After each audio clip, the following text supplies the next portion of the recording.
on this one, I'm going to show basically how the heat, the humidity, and the focus determines how the images come out. And I'm using a Celestron 8SE 8-inch Schmidt-Cassegrain telescope. My phone is a Samsung S22, and I'm using either usually a 17 millimeter eyepiece, sometimes a 20. 20 millimeter, it's easier to see, easier to get focus. When you get 17, it's a little bit harder. When you get down to 13 and 6 millimeter, it's even harder to get focus. But that's how the telescope works. The problems I had here is that I grabbed my telescope from inside, took it outside, set it up roughly, and just started recording. Normally you would set your telescope up outside and let it set for an hour or two. That way it acclimates to the environment that it's in, because the weather or the temperature outside can distort the lens if the lens doesn't match the temperature outside. And if the glass on the front of the scope is colder than the outside air, condensation starts to form on the front of it. So that's the different things that affect the images that you see. If you don't trust that what I'm doing is accurate or true, you can download a phone app. I use Sky Safari or Sky, Skeye. Those are free apps you can download for Android. Apple has some also. That will tell you how to find your targets. And then most libraries have free telescopes you can borrow to test this yourself. So here we go. I know I have many photos that I took while I was doing this. I'm going to try to synchronize them. They're going to be close, but you can count the number of images I took.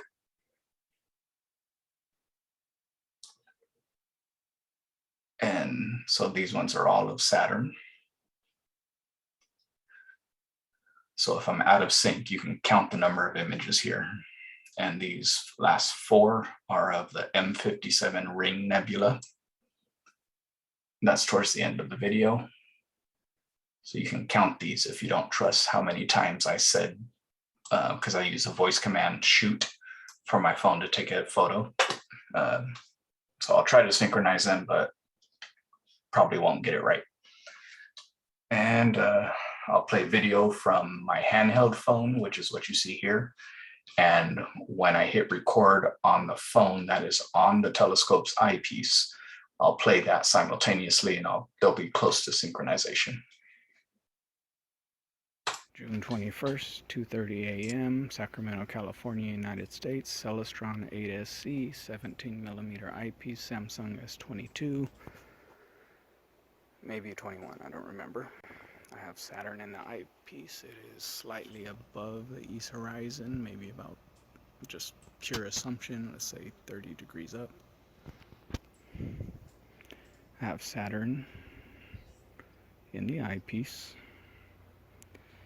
I'm going to go video, I'm going to go to Pro Video.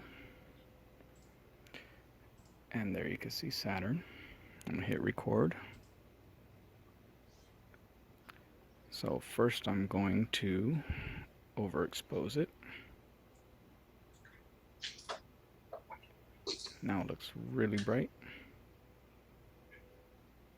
It wasn't as bright as I thought it was. Exposure. Then I'm going to zoom in.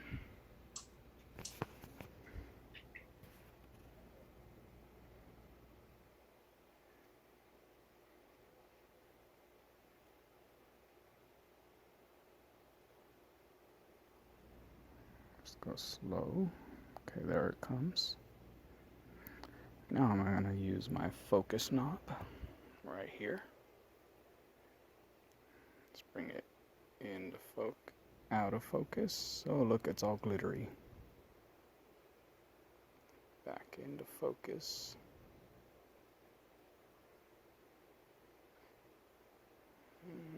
go, because every time you touch it, it shakes. It's getting closer.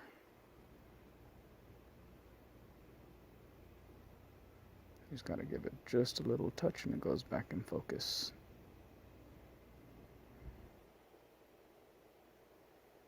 That's pretty close. So now, let's introduce some heat currents.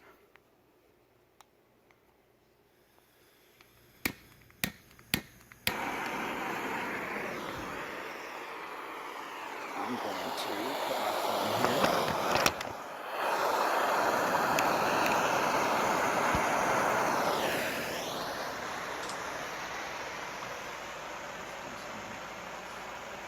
I'm sure my neighbors love the sound of that torch, but as you can see, it's causing a lot of distortion on the image on the left, which is from the phone that's on the eyepiece.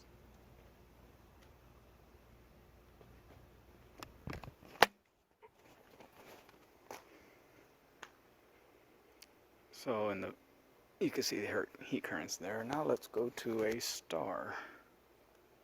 Actually, first I'm going to stop this. I'm going to go to Photo, and go to Pro.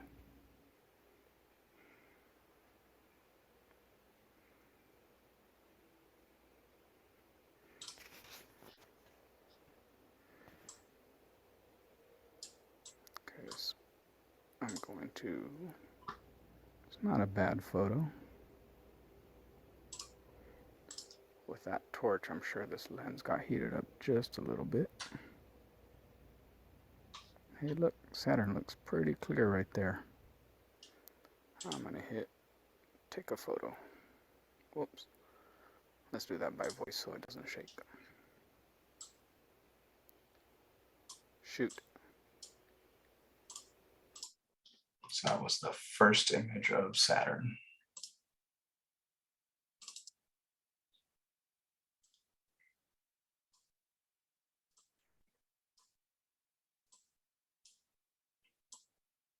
So I just finished taking the first one and I said it vibrated. So let's go to the second one, which is where I just said shoot.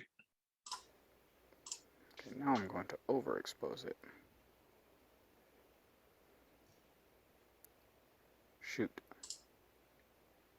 Overexposed.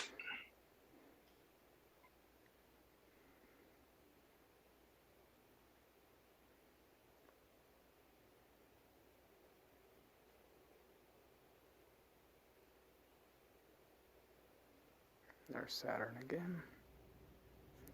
And I'll align it just a bit.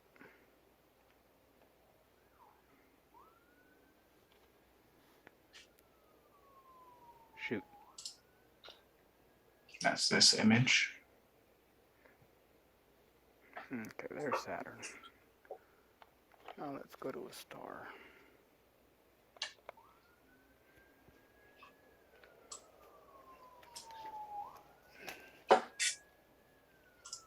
Let's go to Polaris.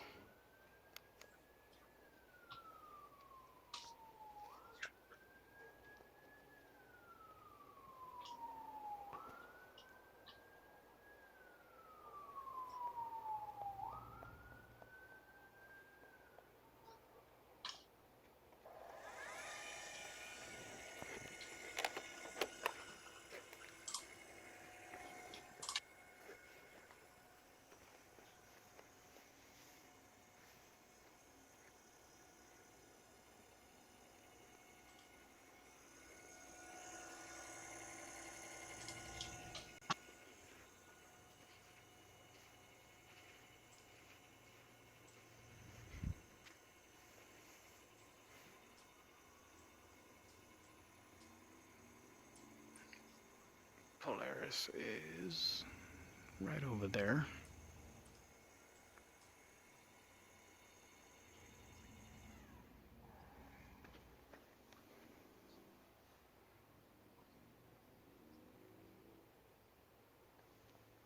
And that's pointing north to Polaris, in case anybody was wondering. And the reason that's significant is because in future portions of this video, that house that you see across the other side of the fence is north. The porch light that I have is south, and east is to the right in this portion of video.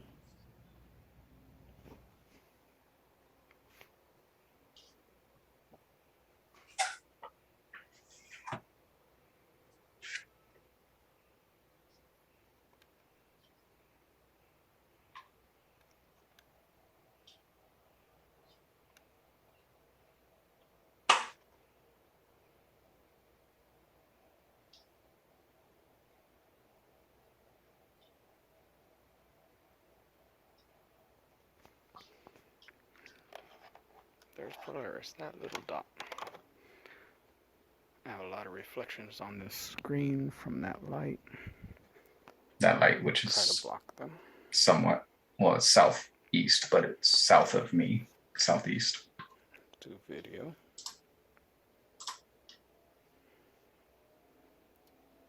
Polaris looks pretty sparkly. Wait, let's focus it. I'm playing the audio just so you can see how it's synchronized. It's close to focus. Close to focus. Let me adjust my phone a bit. Phone a bit.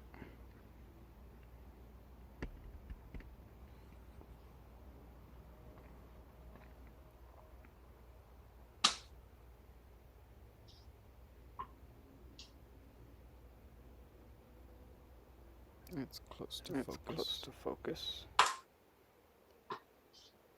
Somewhere around there. Now let's go out of focus.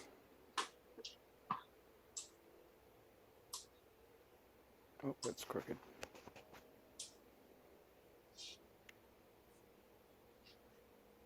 I'm adjusting the phone mount.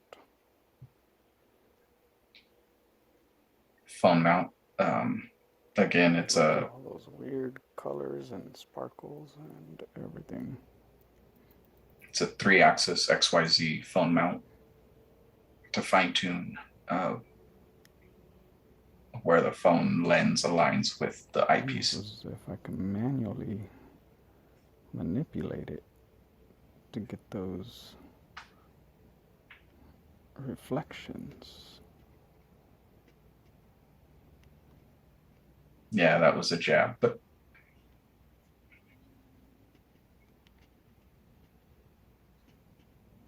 what I'm showing here is that I can, everything I manually do to the telescope or exposure causes these images that you see. And I'm going to pause it in just a sec. That image looks familiar. Another jab. That is Polaris out of focus. Chromatic aberration causes the colors to go to different areas. And pretty soon you're going to see the diffraction lines.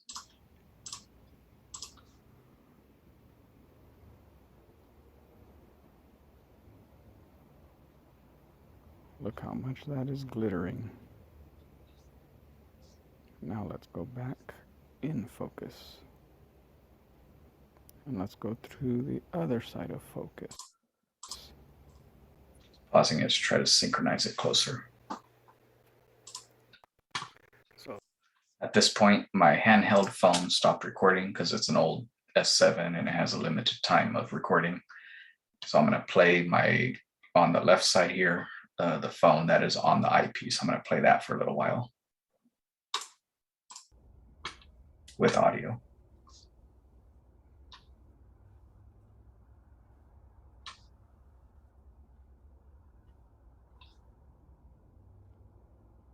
now you're starting to see some rings. Draw some attention to that. Starting to see some rings. You can see some of the diffraction rings around the outer edge and slightly on the inner edge. There's it's brighter on the inside ring and outside ring with a dark one just on the outsides of those? My telescope is collimated very well, which means it's very well. Not perfect, just pretty good. Very well. All of the lenses in the scope are aligned very well. If they were not aligned, you would see those rings much more definitive.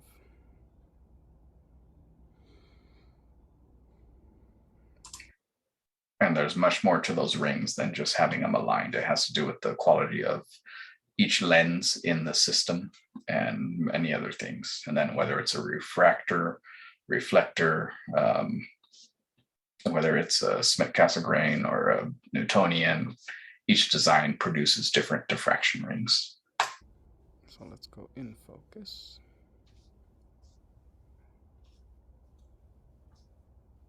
At some point, I'm going to say, let's introduce some heat or something similar. Heat source. Oh, there it was. Let's introduce a heat source. Let's go back to this one. Back in focus roughly. Let me see if I can get a little bit better.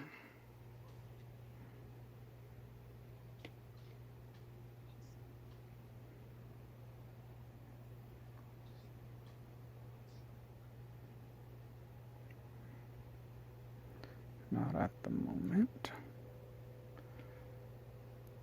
Something about telescopes is that you have to leave them outside to acclimate to the environment that they're in, because the lenses will distort based on the temperature.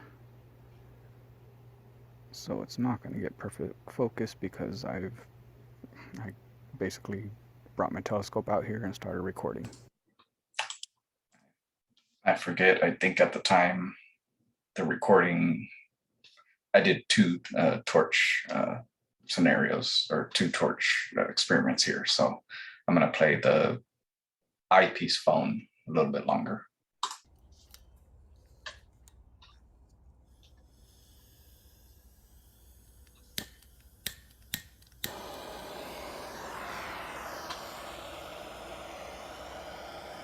You can hear the torch, you can see what it's causing. Look how glittery that is.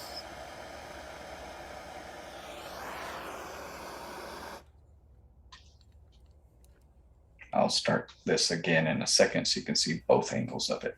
So there's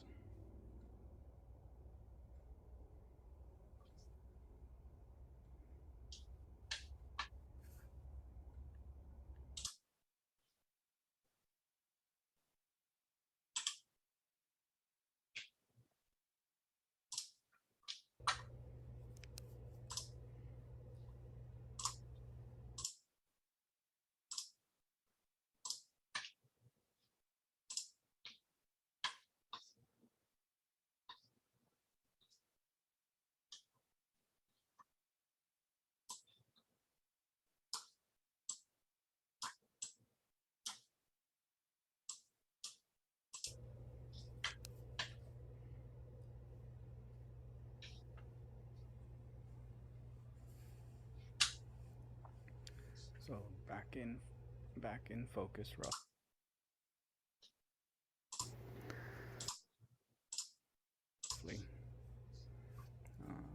Let me see if I can get a little bit better.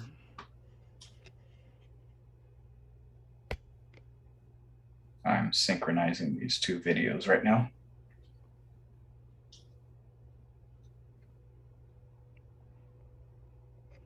Not at the moment. Something about telescopes is that you have to leave them outside to acclimate to the environment that they're in, because the lenses will distort based on the temperature.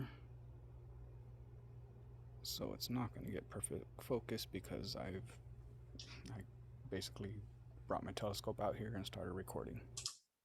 Okay, I think this is where it is. So there it is. All right. And now I'm going to introduce some heat.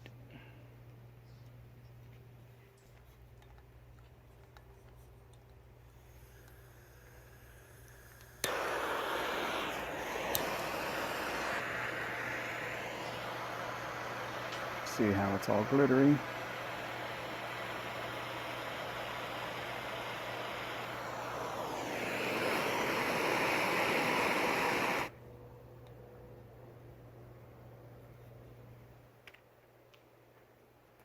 So that simulates basically temperature currents in the atmosphere. If I had a big fan, I can do wind currents and it would show it wobbly.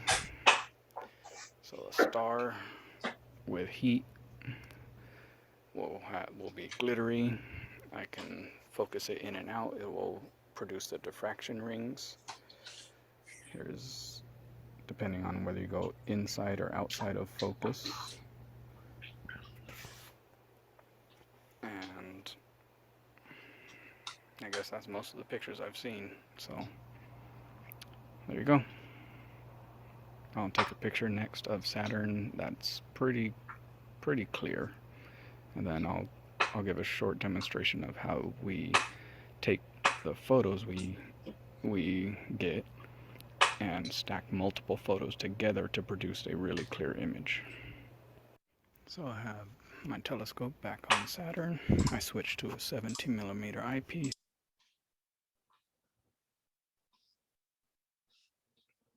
Start the next one.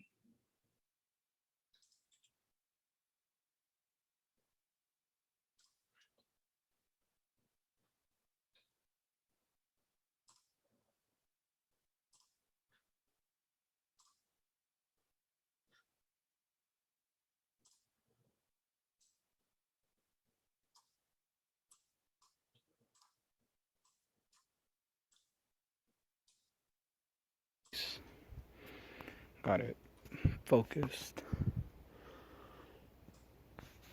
And I'm going to take a series of photos. Shoot. Shoot. That was 2 photos. Go back to where I was. That was the overexposed one. Okay, so I'm here. So here's photo 1, shoot. Photo 2, shoot. Shoot. Shoot. 3, 4, Shoot. 5, Shoot. 6, Shoot. Shoot. 7, Shoot. 8, Shoot. 9, Shoot.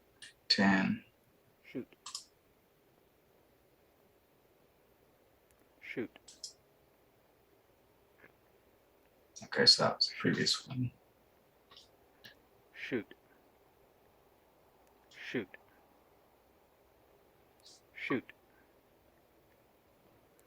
Then I'm going to give it a little bit more exposure and see if I can get at some of those moons that we're showing.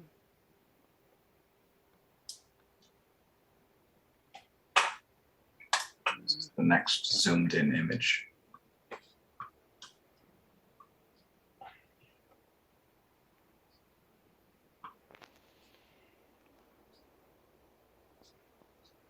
There's Saturn. I mistakenly said the moons that it was showing because I was getting reflections off of the neighbor's house light. Shoot. I'm going to zoom in on my phone. So that was this image. Now I'm going to this A one. little bit better focus. That's pretty good, actually. You can see the, Shoot. sorry, next one.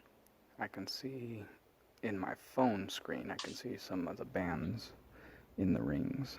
That's here, Shoot. here, and here. Shoot. Shoot. Shoot. Okay, let me see if I can get a slightly better. I'm gonna go back a second.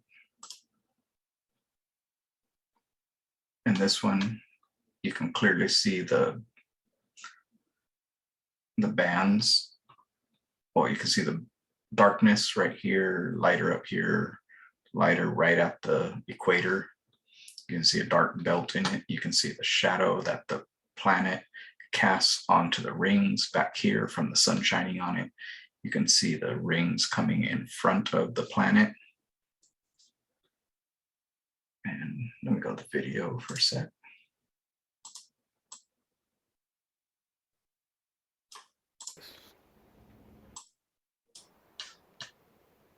See if I can get a little bit better focus. That's pretty good, actually. Shoot. Shoot. I can see in my phone screen, I can see some of the bands in the rings. So what I'm saying there is, as I go through these photos, here and here, you can see some of the bands. I'm gonna go some next photo. A little bit there, a little bit there, a little bit there, a little bit there, a little bit there, a little bit there. It's always there in every photo. You got a pretty defined one right here. When we stack, when we take 20, 50, 100 photos, when we stack them, the pixels that are the same. So in this dark area, there will always be the same dark pixels here. Those ones we keep, and the stuff like in here is kind of blurry. If that blurriness is not in the next image or in one of the other 20 or 30, that blurriness will be thrown out of the image, and we only keep the pixels that are the same. So when we go through this, you can see some banding on the planet. You can see in the rings, different bands. And that's why we take multiple images, stack them all together, and keep the good pixels in order to produce the clear images that you see of the planet. And again, this is on my telescope. I didn't spend time setting it up properly. You can see that it's drifting through the phone screen, so it's not aligned properly. And the temperature, I didn't let it set for an hour or two to acclimate to the temperature. The other problem is I'm on concrete. It was 101 degrees today where I'm at. So this concrete at 10 p.m., 11 p.m. is still giving off heat, which is causing even more diffraction than if I had taken pictures of Saturn at 4 a.m. when Saturn is directly vertical. So the air column of atmosphere is a lot smaller than looking through the length of atmosphere at a low angle. The temperature of my concrete would have basically calmed down at 3-4 a.m. So when we want to get a really good image, we have to consider the temperature of the ground based on how hot it was all day, temperature of the air outside, how long we keep our scope outside to cool down or warm up first, whether the planet is low on the horizon or straight up to zenith. A straight up zenith will always be the better image because you're looking through less atmosphere. Those are all the things that determine how well our photo is going to come out. Shoot. Shoot. Go back to the Shoot. where it shifts. Shoot. Okay, let me see if I can get a slightly better focus.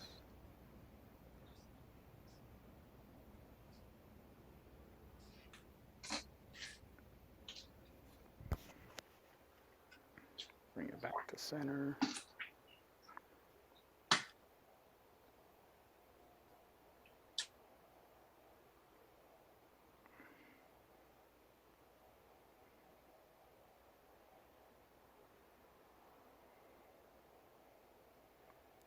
At this zoom level, it's really hard to keep it centered.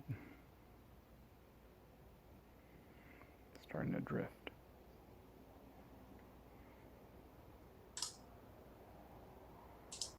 The zoom level I'm talking about is not the eyepiece and telescope zoom.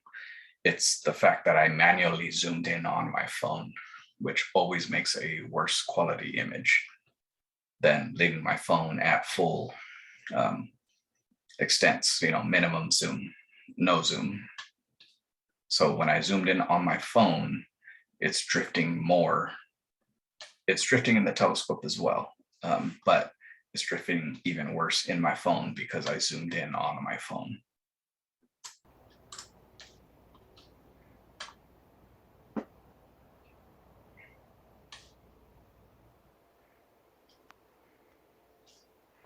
Doing a line.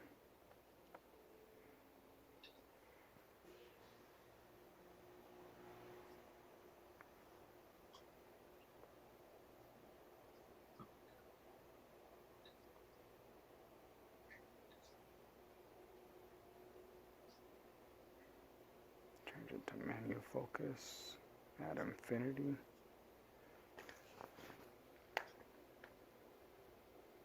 See if I can catch it before it gets out.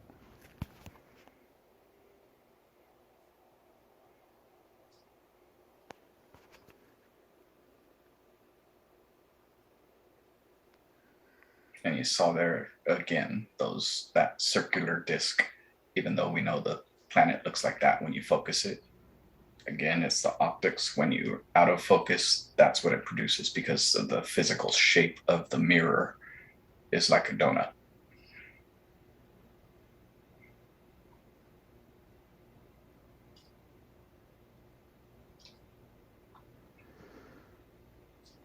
Shoot.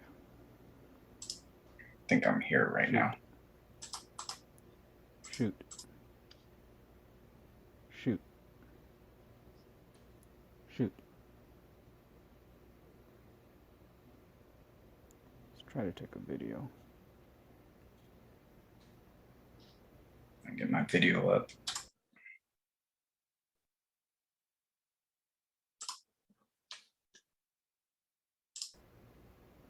Zoom in again.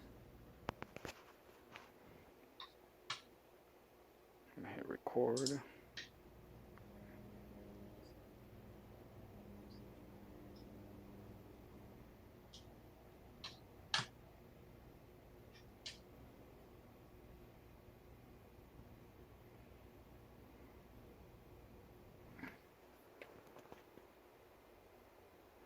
Let's reduce the exposure a bit.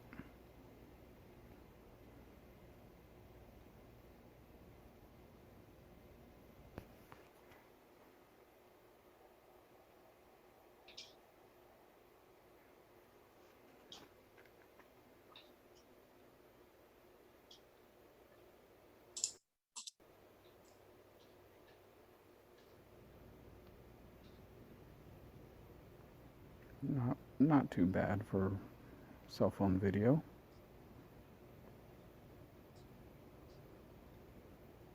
That's pretty clear.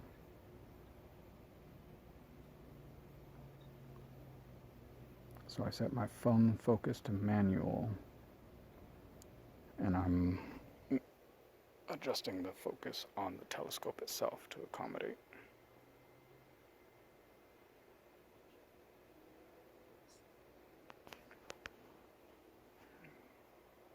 Recenter it a bit.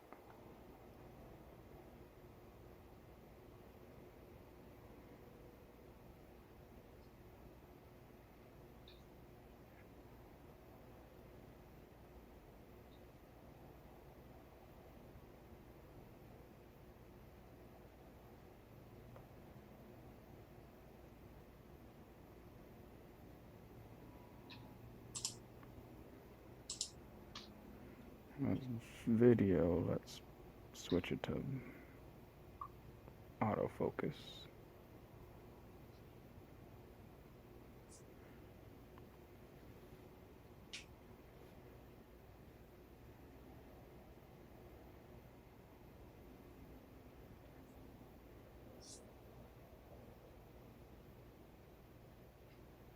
A little bit less exposure.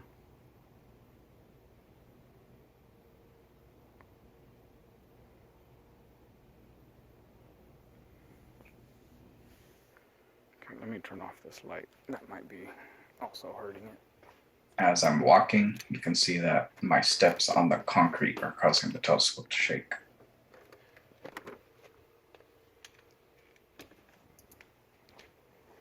I know you guys can't see nothing here, but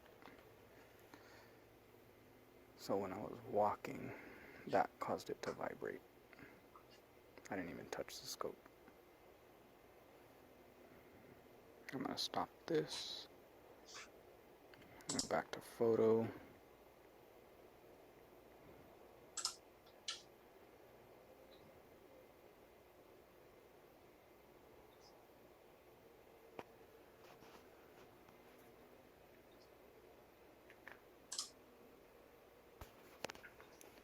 Move my baby monitor away.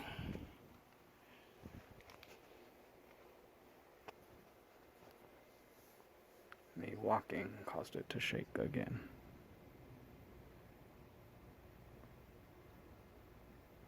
I'm gonna do a little bit less exposure.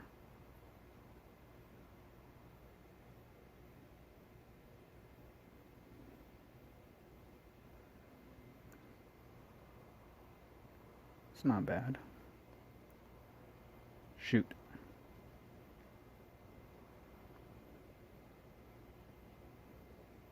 Try to adjust my focus to hair.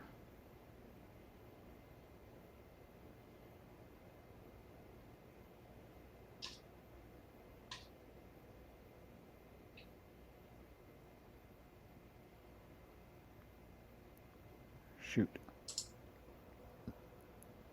Shoot.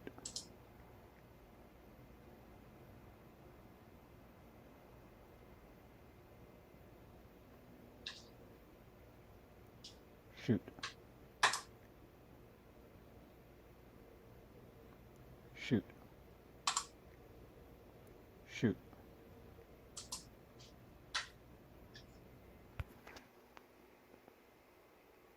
Alright, I'm gonna stop this video for now. It's the next day, July 21st, I think, about 10:45 p.m. Next day, but technically the same day because it was 2 or 3 in the morning the previous day. Looking at Vega, can't really see it there.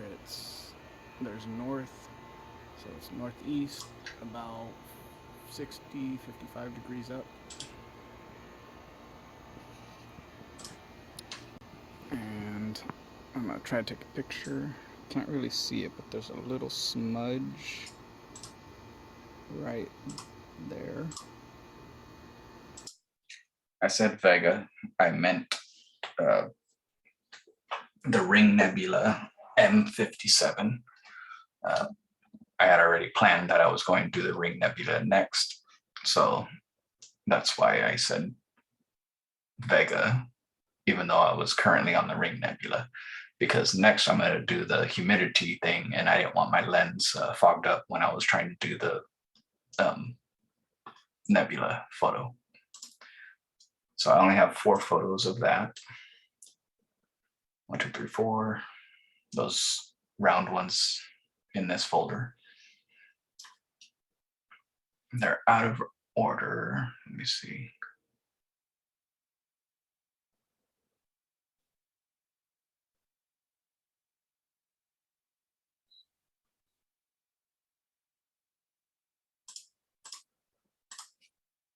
Putting them in order real quick.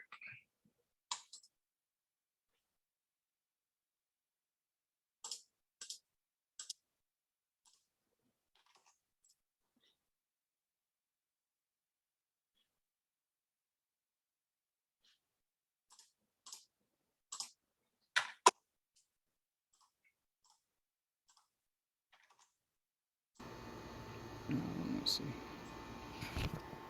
Now they're in order. In the eyepiece, you can see a little ring. There's a little smudge right. You can't see it now, but there's a portion of this video that you can see it, and I'll pause it at that point. I'm gonna take a 30. I'm gonna take a photo. I'm gonna go with, let's go with 8 seconds. Shoot.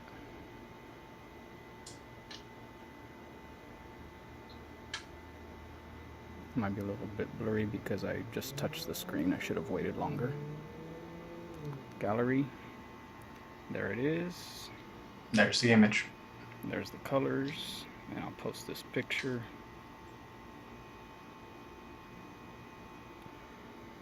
Let's see if I can get a better one.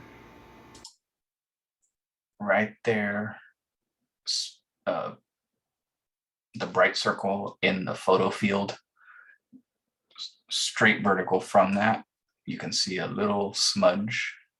Pay attention to that area. This ring nebula is right there, if you can see my mouse cursor. Right there. And that's similar to what you see in the eyepiece. In the eyepiece, you see a very definitive white ring of light. Our eyes are not taking time exposures. Our eyes only see the brightness of it. So it's a faint white ring. And when you do the time exposure on the camera, it's gathering those color pixels as they come in and storing all of them. Go with a ISO, shorter ISO, longer speed.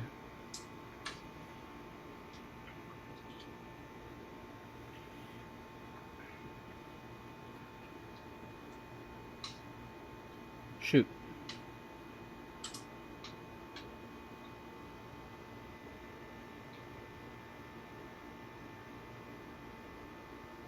Oh, and this is M57 Ring Nebula.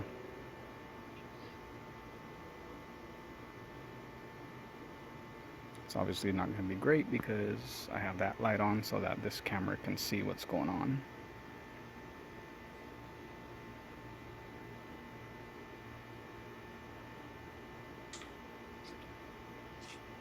Let's see how that one came out. Blurry. You can clearly see it right there. So that's what my sides back up. Let's take a 10-second exposure.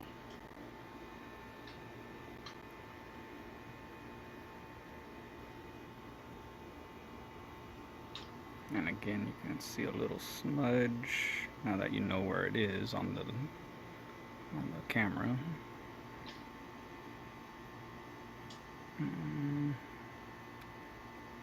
Somewhere right there. In the eyepiece, you can see a pretty clear ring. The eyepiece always looks better than on the phone screen. Shoot.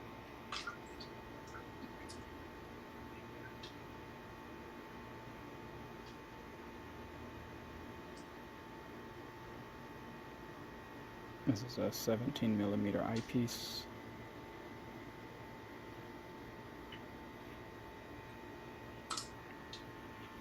There it is. And there's the image. Let's do a Google search.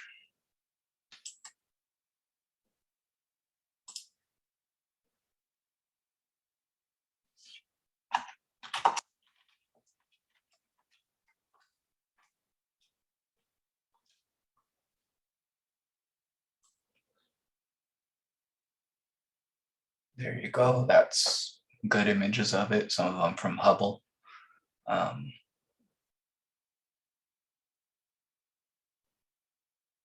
don't want you to see all my favorites tabs.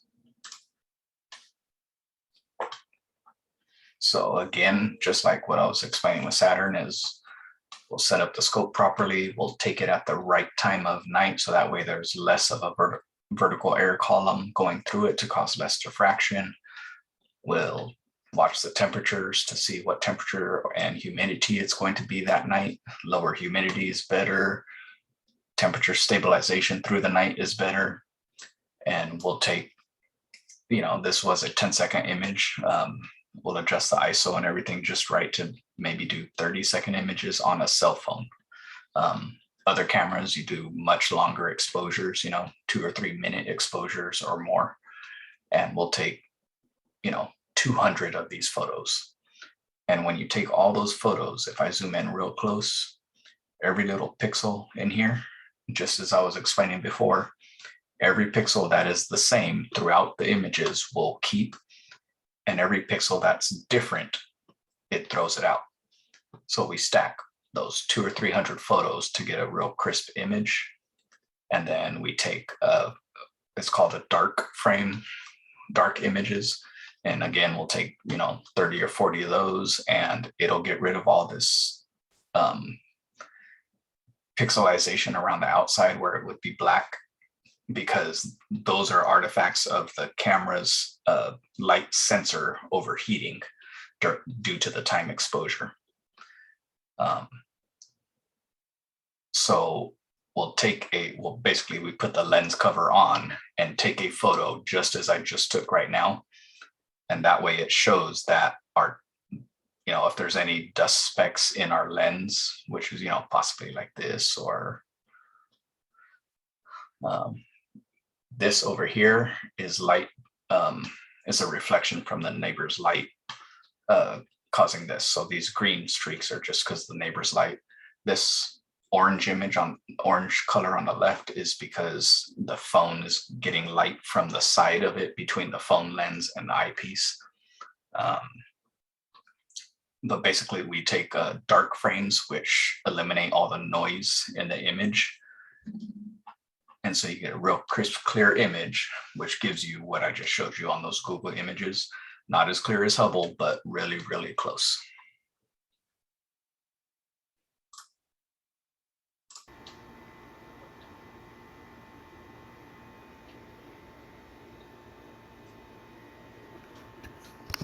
Now I'm going to see if I can let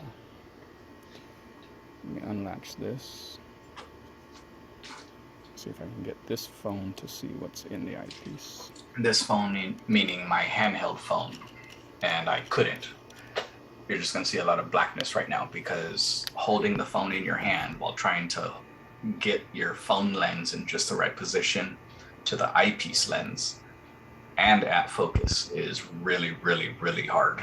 And it's even harder on faint objects like nebulas. If it's on like Jupiter, Saturn, you might get it, it's not too hard. If it's on the moon, it's pretty easy. But it's almost impossible to hand hold a phone to get an image of a nebula because they're really faint. You need a time exposure, and there's no way your lens is gonna pick it up. So what I would do now is I would take like 20 or 30 of those and then combine them all together to get a real nice image. It's the next day, July 21st, I think, about 10:45 p.m. Looking at Vega, can't really see it there. There's north, so it's northeast, about 60, 55 degrees up. And I'm gonna try to take a picture. Can't really see it, but there's a little smudge right there. Oh, I'm gonna skip this portion because I double I added the same exact M57 Ring Nebula clip into this. There it is. There's the colors, and I'll post this picture.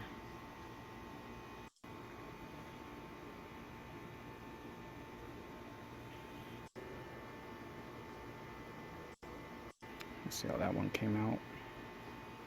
And I'm just showing this so you can compare it to the previous.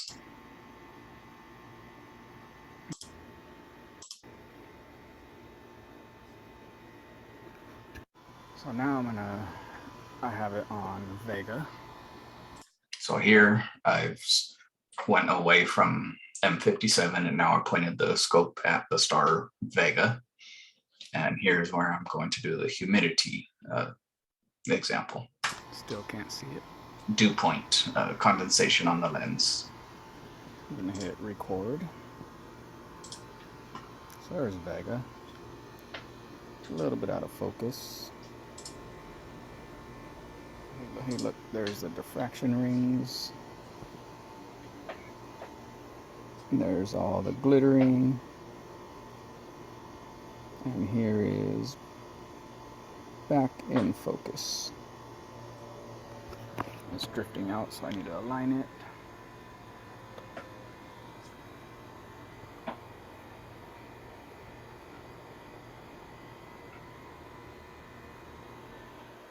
Now I'm going to introduce some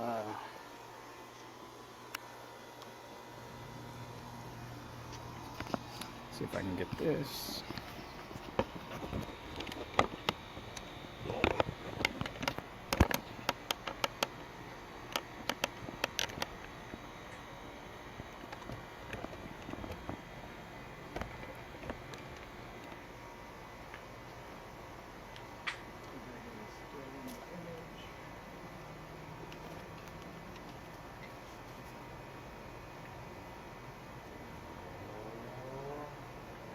So on the left side, you see it start to get a little hazy. It takes a few times to get enough condensation on the lens.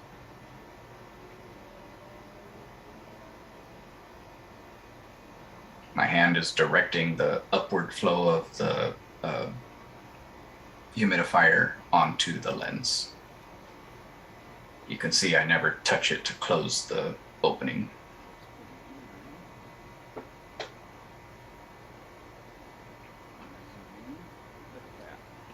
I zoomed in manually on my phone screen.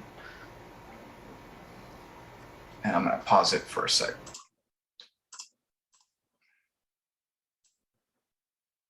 This is another image I've seen often.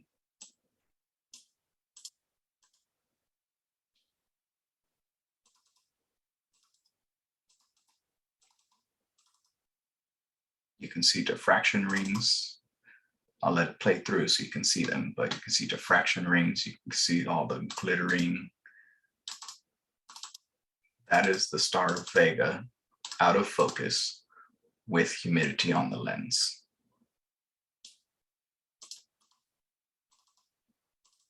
I'll try to pause it at a point which is clear on the diffraction rings.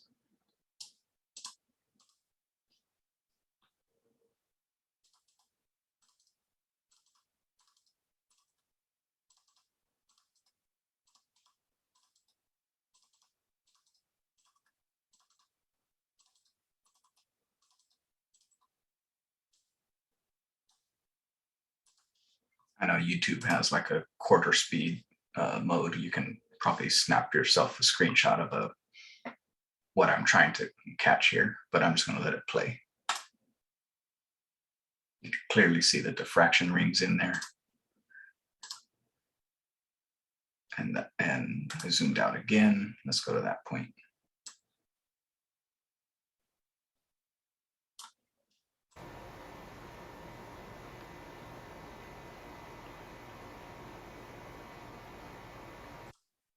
Oh, I didn't zoom out, sorry. I adjusted focus back into this point.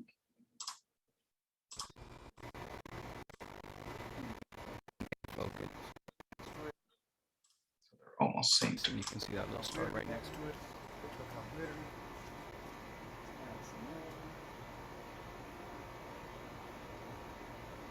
Now it's going to get really glittery.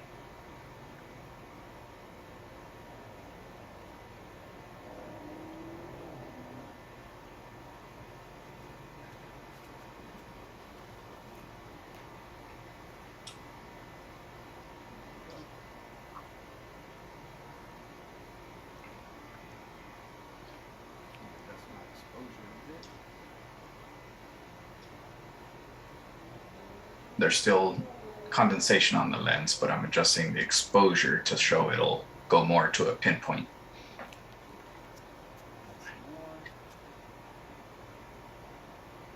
And there it goes. Really glittery again.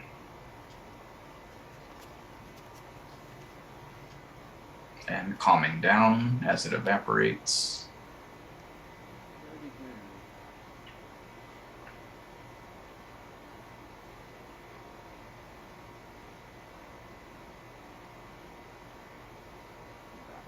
I zoomed out manually on the phone. Zoomed in on the phone, now adjusting focus. And look at that. I'm going to pause it again. That's another image we've seen floating around.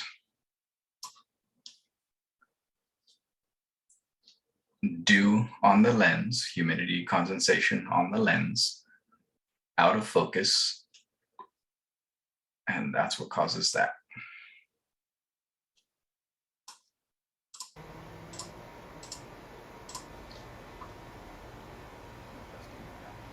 Adjusting it back in focus. There's still a ton of dew on the front.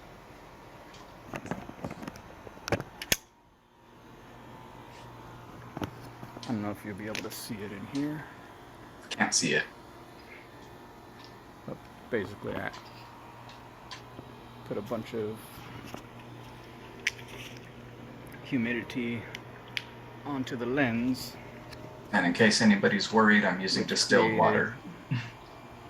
That glittering effect. So I don't get as much calcium on my lens.